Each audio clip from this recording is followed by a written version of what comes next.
Welcome to Croatia, a small but fascinating country located on the Adriatic coastline in the northwest part of the Balkans. Known for stunning beaches and medieval-looking towns, this has been a country that we are so excited to visit as our 21st country on our trip around the world. We are road tripping from Zagreb all the way down to Dubrovnik to explore this beautiful country. Good morning. It's like 5:30. We're up so early because we're driving 2 hours to get to the national park next to Split. We want to get there right when it opens.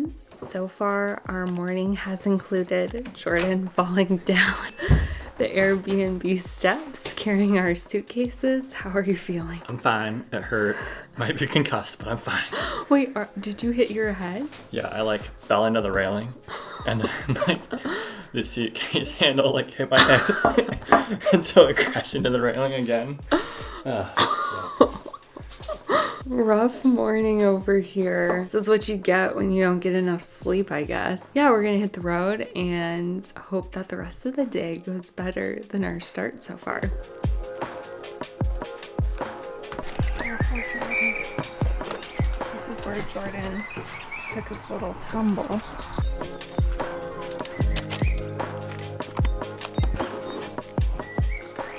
2.5 hours on a very windy road. Here we go. Hopefully it gets light soon because I don't like driving in the dark on windy roads.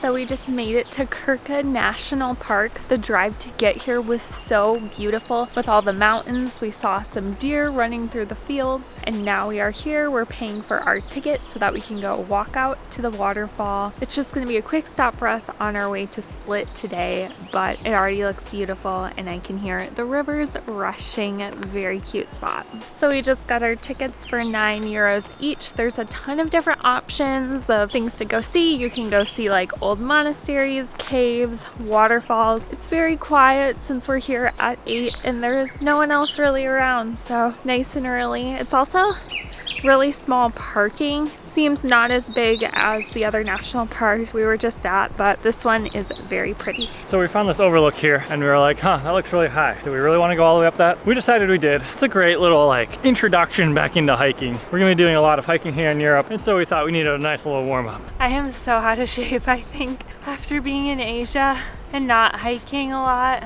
I'm way more winded than I should be. But I'm happy to report that it is worth it when you get to the top. You see the lake on one side. On the other side, you see all these terraced waterfalls. And if you're in Split, I would recommend taking the hour to drive out here. Check it out. It is well worth it.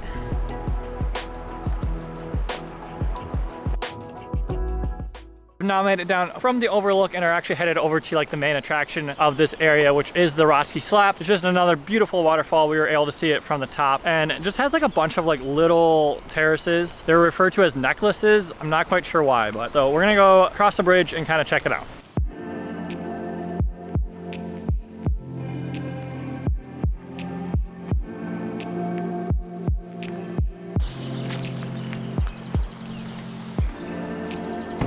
All right, we're now down here at Krka National Park and we're gonna head closer to Split, but before we actually get to Split, we're going to go to Klis Fortress, which is supposed to have a great view of Split down below and the Adriatic Sea, and it was also super pivotal or super important during the different defenses against the Ottoman Empire when they were invading Croatia. So we made it here to Klis Fortress, which was famously a location in Game of Thrones, as was much of Split, because it looks so medieval and it's right on the Adriatic Sea, and so everything about it just is medieval, beautiful. So we are currently walking up a steep hill to get up to the fortress and the overlook of the sea, so let's go. Classic little slits to shoot arrows through. It's dripping water. It is dripping water, yes. It's crazy how much cooler it is down there. So this fortress right here sits right in the middle of a mountain pass and it overlooks the Adriatic Sea. And it was very important in defending various different attacks from Avars, Slavs. Then finally the Ottoman Empire attacked it, and the Ottoman Empire did conquer this. And then the Ottomans controlled this fortress until the Venetians conquered it, and then the Austrian-Hungarian Empire conquered it. So needless to say, this fortress has been in many different hands and has kind of been passed around, and a lot of different empires have ruled it. But in the 1990s, when Croatia became a sovereign nation, they did take control of this fortress once again. It's honestly just crazy to me how big this fortress is. It is stretched out all along this ridge line of this cliff, and it is a massive structure that we are walking around. It's a pretty good walk to try to see it all. Lots of steps, lots of up and downs, lots of little passageways. So medieval. So all this walking around has made us really hungry, especially after a road trip. So now we're gonna head back down into Split and try to grab some lunch, and then it'll be our first Croatian meal out. So I'm really excited to try to see if we can try any authentic foods here in the area. So after about 30 minutes of looking for parking down in this old town area of Split, we finally found a parking spot. Fingers crossed we don't get towed, and we made it to a restaurant for some food because we are starving. So I decided that for my very first dish in Croatia, I was gonna try the most popular dish, and we've already seen it on tons of different menus at the restaurants that we've passed, but it is called black risotto. So what it is cuttlefish. It can also be squid, and the reason it is black is because it is the ink from the cuttlefish that dyes it all black. So apparently it makes your teeth black, but it's supposed to be really good with an intense seafood flavor. There's also red wine, olive oil, and the best part is the waiter brought out this little container that is full of cheese. I think it's Parmesan. That's what it looks. Oh, let's give it a try. So a little black and white cat has joined the chat. I think he got a whiff of this and wants some. We'll see if I like it. Maybe he will get some.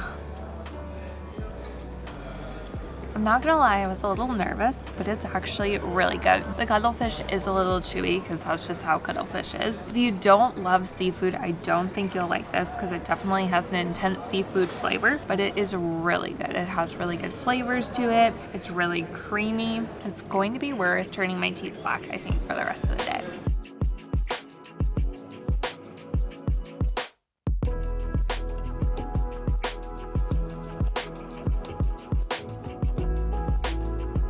After finishing up lunch or supper or whatever it is, our eating schedule's all sorts of messed up. We walked over to Diocletian's Palace, which was built in the 4th century and actually takes up over like half of the old town of Split. So it's a large area. There's several different things that you can pay to go to. We have only paid to go into the bell tower. It was like way cheaper just to do that than rather than going to all the different places. And the bell tower looked the coolest, so we're gonna go check it out.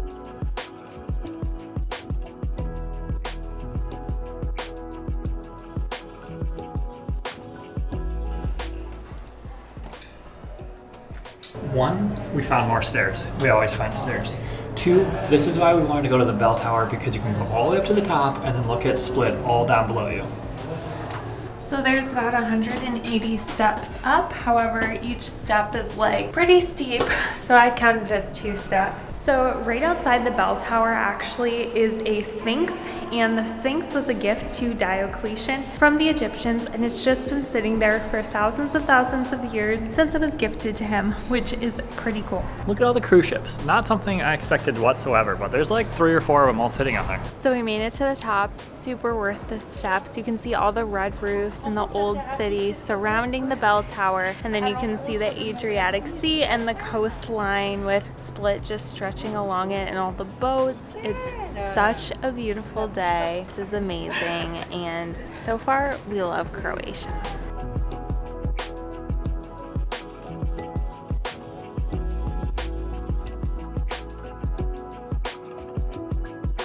So we just drove about 5 minutes from the old town of Split, and now we are here at Marjan Hill, which is a beautiful overlook of Split. It's about a 15-minute walk to the top. We've got some more steps that we're going up right now. It looks like there's a lot of people biking, walking their dogs here, and a great place for us to end our time here in Split. One day is definitely not enough time, but am thankful to be able to spend some time to check it out today, especially since today ended up to be such a beautiful day for April.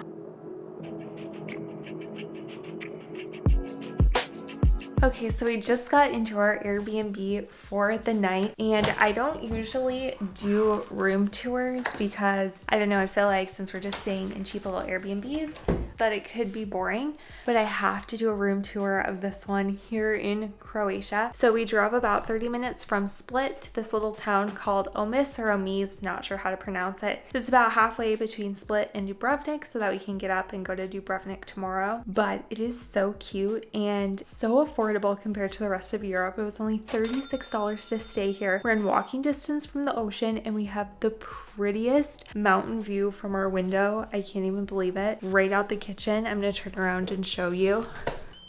How pretty is that? Over there is the Adriatic Sea. And then we have a kitchen. There's our little bag of groceries, refrigerator, little area to eat at. We've got a very tired Jordan, barely hanging in there. It's crazy because it's only 7 p.m. so like the night's still young, but when you wake up at 4 a.m., 7 p.m. seems really late. So we've got a nice big room. They've got towels, blankets for us. There's air conditioner / heater, little TV. Then we've got the bathroom, small like any European country. Ooh, look at pink toilet paper. That's funny. And then there's the light. A very European sized shower. Little European setup here. I wish that we had more time because this area is just stunning, but needs some coffee. And then we're gonna walk down to the beach, I think, or up in the mountains. I don't know. So many options.